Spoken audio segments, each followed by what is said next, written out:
Tout en bas au ras du sol, côtoyant les rigoles et les caniveaux, le peuple, autrement dit les masses laborieuses, qui sont nous, avec leur lot d'emmerdes quotidiens et qui croient encore à l'illusion de la démocratie et la mascarade de l'élection. Au-dessus, les gouvernements, qui possèdent le monopole du pouvoir, qui l'utilisent pour nous taxer et nous contrôler comme du bétail. Au niveau supérieur, les grandes entreprises, les multinationales, qui contrôlent les gouvernements et dirigent réellement le monde. Financement des campagnes et corruption de la classe dirigeante par le pouvoir de l'argent, pour leur seul profit. Sans elles, les politiques et les partis n'existeraient pas. C'est ce qu'on appelle la corporatocratie. Pour prendre possession des ressources mondiales et contrôler les marchés, ces grandes entreprises se financent auprès des grandes banques. Le cartel bancaire, Wall Street, la City leur prête à des taux préférentiels au détriment de l'emploi et des salaires. Au-dessus, les banques centrales internationales, BCE, la Fed, détenues par des capitaux privés qui impriment la monnaie papier et dictent leurs lois aux nations. Ce sont elles qui imposent le taux de réserve fractionnaire aux banques commerciales, qui nous font payer des intérêts sur de l'argent créé ex nihilo. La BCE est totalement indépendante. Elle a pour seule mission de réguler l'inflation. Et l'inflation se paie en chômage. Au-dessus encore, à un niveau international, les banques centrales utilisent le FMI, la Banque mondiale, pour créer plus d'argent et exploiter les ressources des pays auxquels elles prêtent, les conduisant à la faillite, à l'anéantissement au nom de l'équilibre monétaire international. Sous prétexte de les sauver, elles imposent leurs lois, les lois du marché, au profit d'une petite élite sans scrupules, au détriment des peuples qu'elles saignent à blanc avec le soutien des politiques et des médias subordonnés. À l'avant-dernier niveau, la Banque centrale des banques centrales, la BRI, la Banque des règlements internationaux, créée par les Rothschild qui contrôlent toutes les banques centrales internationales. Au dernier niveau, tout en haut, sous l'œil qui domine le monde, une petite élite oligarchique réduite aux seules familles des Rothschild, cartel bancaire, Rockefeller, complexe militaro-industriel, assis sur leur bon gros tas d'or et qui regardent sombrer les peuples dans une extrême pauvreté, en se tapotant le bas du ventre avec la satisfaction du devoir accompli. Ils poussent des cris de félicité et de suffisance en tirant sur leurs bretelles. Pof, pof, bruit de la fumée du cigare au prix incalculable qui s'échappe de la bouche de ces hyènes insatiables des ténèbres. Et tout en haut, au niveau de l'œil qui veille sur le monde, ces familles, membres des Illuminati, une organisation secrète née le 1er mai 1776 à l'initiative de Mayer Amschel Rothschild qui aurait convoqué Adams Weishaupt afin de restaurer l'ordre des Illuminés de Bavière, affirment certains, œuvrent dans l'ombre depuis des générations pour l'avènement d'un nouvel ordre mondial et l'anéantissement des peuples de ce monde à leur seul profit.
Le contrôle des Rothschild. Liste des banques détenues et contrôlées par les Rothschild. De plus en plus de gens commencent à comprendre que 99% de la population mondiale est contrôlée par une pseudo-élite du pourcentage restant. Mais qui contrôle cette dite élite de 1%? S'agit-il d'une simple théorie du complot qui attribue ce rôle à la famille Rothschild? En effet, la famille Rothschild semble littéralement tout dominer, même les lignes du 1%. Examinons donc cette affirmation à la lumière de la liste suivante. Liste qui devrait être irréfutable car elle n'énumère que les banques détenues et contrôlées par les Rothschild.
À la lumière de ces faits, on peut au moins comprendre l'affirmation selon laquelle, en coulisses, la dynastie Rothschild est sans aucun doute la famille la plus puissante de la Terre. Leur richesse estimée s'élèverait à 500 billions de dollars.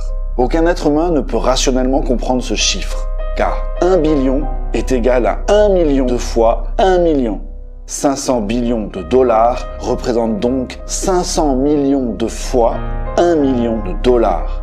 Donc un 5 suivi de 14 zéros. Évidemment, il est impossible de prouver de manière pertinente cette somme estimée.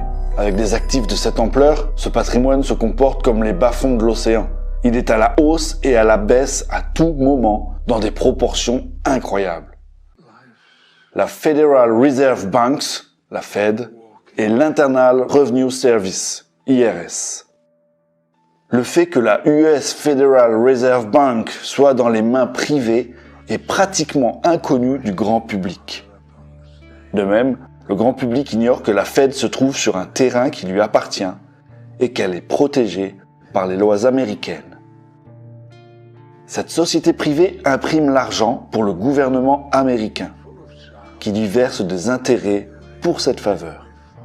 La Fed est à son tour contrôlée par les dynasties Rothschild, Rockefeller et Morgan. L'ensemble des États-Unis est donc en dette envers la Fed. En outre, la plupart des personnes vivant aux États-Unis n'ont aucune idée que l'Internal Revenue Service, l'IRS, est une autorité étrangère.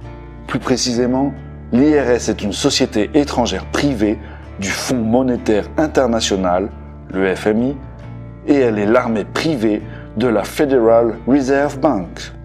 Son objectif principal est de garantir que les Américains payent leurs impôts et soient tous de bons petits esclaves. En 1835, le président américain Andrew Jackson a déclaré son mépris pour les banquiers internationaux. « Vous êtes une fosse pleine de serpents et de voleurs. J'ai décidé de vous exterminer. Par Dieu Tout-Puissant, je vais vous exterminer. » Si seulement les gens comprenaient l'injustice abominable de notre système monétaire et bancaire, nous aurions une révolution avant demain matin. Il s'en est suivi une tentative ratée d'attentat contre le président Jackson. Jackson avait dit à son vice-président, Martin Van Buren, « La banque, Monsieur Van Buren, essaie de me tuer. Ce sera le prélude d'une série d'intrigues qui marqueront la Maison-Blanche pendant encore des décennies. Les présidents américains Lincoln et Kennedy ont tous deux été assassinés dans leur tentative de libérer le pays des banksters. Les mégabanques du monde. Il y a 2 mégabanques qui offrent des prêts à tous les pays du monde. La Banque mondiale et le FMI. La première est détenue conjointement par les plus grandes familles de banquiers du monde, les Rothschild en tête, tandis que la seconde est entièrement détenue par les Rothschild. Ces 2 mégabanques offrent des prêts aux pays en voie de développement et utilisent leur taux d'intérêt presque impossible à rembourser pour s'emparer de la prospérité réelle, les terres et les métaux précieux. Mais ce n'est pas tout. Une partie importante de leur plan est aussi d'exploiter les ressources naturelles d'un pays, comme le pétrole ou le gaz, avec l'aide des sociétés qui leur appartiennent en secret, de les raffiner et de les revendre au même pays, générant d'énormes profits. Mais pour que ces entreprises puissent fonctionner de manière optimale, elles ont besoin d'une infrastructure solide, qui manque généralement dans les pays dits en développement. Ainsi, les banksters qui offrent eux-mêmes des prêts presque impossibles à rembourser s'assurent à l'avance que la majeure partie de l'argent soit investie, vous l'aurez compris, dans des infrastructures.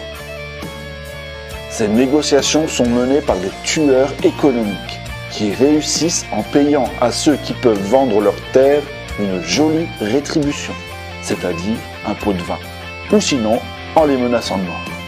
Pour plus d'informations sur ce sujet, on peut lire le livre « Les confessions d'un assassin financier ».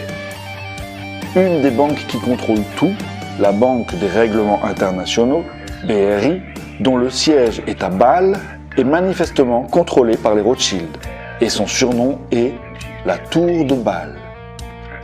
Le vrai pouvoir des Rothschild va bien au-delà de l'empire bancaire. Si vous n'avez pas encore été étonné par la puissance des Rothschild, et vous l'êtes certainement, veuillez noter qu'ils sont derrière toutes les guerres depuis Napoléon. C'est le cas depuis qu'ils ont découvert à quel point il est rentable de financer les 2 parties d'une guerre.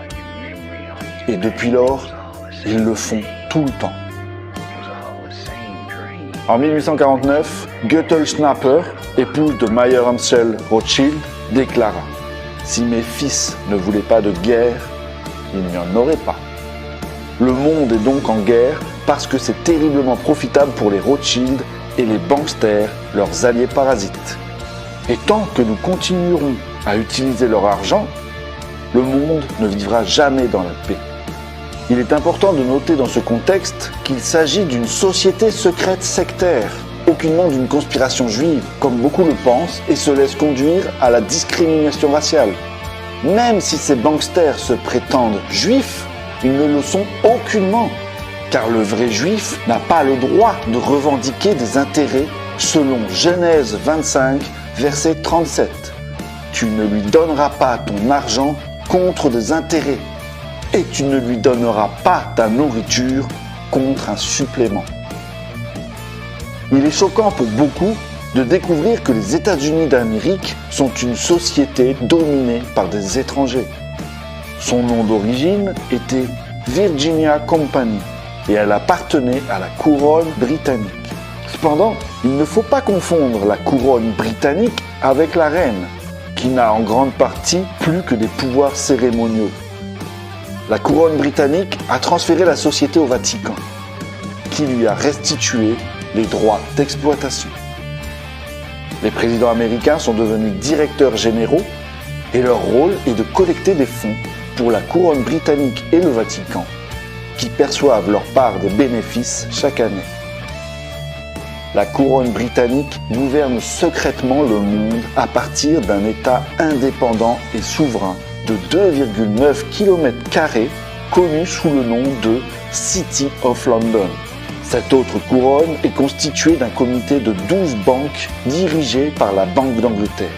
Et devinez qui contrôle la Banque d'Angleterre? Exactement, les Rothschild. En 1815, Nathan Mayer Rothschild fit la déclaration suivante. « Je ne me préoccupe pas de savoir quelle marionnette est placée sur le trône d'Angleterre, le royaume où le soleil ne se couche jamais. L'homme qui contrôle la masse monétaire britannique contrôle l'Empire britannique et je contrôle la masse monétaire britannique. Ce n'est donc pas une simple théorie du complot, mais la maison Rothschild se trouve en fait au sommet de la pyramide du pouvoir. Si l'on fait des recherches approfondies, on découvre qu'ils sont le cerveau du nouvel ordre mondial et qu'ils dominent complètement d'un agenda mondial. Ils sont derrière l'Union européenne et l'euro. Et ils sont derrière l'idée de l'Union nord-américaine et de la monnaie améro. Ils contrôlent tous les services secrets du monde et leur armée privée est l'OTAN.